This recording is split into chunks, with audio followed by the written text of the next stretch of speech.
பலகா வந்துட்டியா? லோன் காசு வாங்க வந்துட்டியா பலகா? ஏம்மா ஃபோன் பண்ணா ஃபோனையும் எடுக்க மாட்டேங்கிற, காசும் கொடுக்க மாட்டேங்கிற, எப்பதாம்மா காசை கொடுப்ப? பலகா லோனு காசு கொடுத்தது என்னவோ என் மகளுக்கிட்ட. உனக்கு லோனு காசை நான் தரேன் பலகா. ஆத்தா வந்திருக்கேன். ஆத்தா வந்திருக்கியா? என்னம்மா புது கதையா இருக்கு? ஆமா பலகா, என் மக அழுகுறா தவிக்கிறா, என்னால தாங்க முடியல பலகா. உன் லோனு காசை நான் தரேன் பலகா, நீ போ பலகா. சரி ஆத்தா, லோன் வாங்கத்தான் வந்திருக்கேன், குடு. நீ தான் உன் மகளுக்காக கொடுக்குறேன்னு சொல்ற, கொடுக்க வேண்டியதானே? அதுக்கு தானே வந்திருக்கேன், குடுவே. பலகா என் மக வாங்கின லோனு காசை இந்த வீட்டுல ஒரு குடியார பையன் இருக்கேன், குடியார பையன் குடிச்சே அழிச்சு விட்டான் பலகா. நான் என்ன பண்ணுவேன் பலகா? என் மக அழுகுறாளே. ஆத்தா அதுக்கு நான் என்ன ஆத்தா பண்ணுவேன்? 2 பேரும் சேர்ந்து தானே வாங்கினாங்க. பலகா என் மகிட்ட காசு இல்ல பலகா, நீ போ பலகா, உன் கைக்கு வரும், நான் தரேன். மகன் மகளுக்கு மட்டும் சப்போர்ட் பண்றியா ஆத்தா?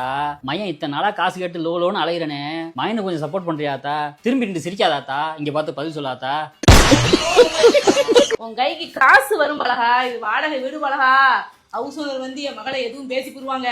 நீ கிளம்பு பலகா இந்த இடத்த விட்டு. காசு எப்போ வரும்? எத்தனாம் தேதி வரும்? சொல்லு ஆத்தா, அதையாவது சொல்லு, நான் போறேன். என் மக கையில காசு போயிருச்சு, என் மகன் நாளைக்கு தருவா, நீ போ. ஆத்தா நீ காசு வாங்காம நான் போறதில்ல ஆத்தா, சும்மா இருத்தா நீ. ஹலோ, நீ காசு வாங்க முடியல, ஆத்தா வந்திருக்கு. நீ பக்கத்துல இருக்க மாதிரி உங்களுக்கு போய் 90 வாங்கிட்டு பூசாரி கூட்டிட்டு வா. மறந்துடாம வர வழியில அந்த வேப்ப மரத்தை கொலை உடைச்சிட்டு வா. நீ காசு எப்படி ஆத்தாட வாங்குறேன்னு மட்டும் பாரு. பூசாரி வராப்ல ஆத்தா, காசு வாங்கிட்டு தான் போவேன் இன்னைக்கு. எங்கிட்ட சொல்லி தொலைஞ்சிக்கலாமல மாகாரி வந்தவனே.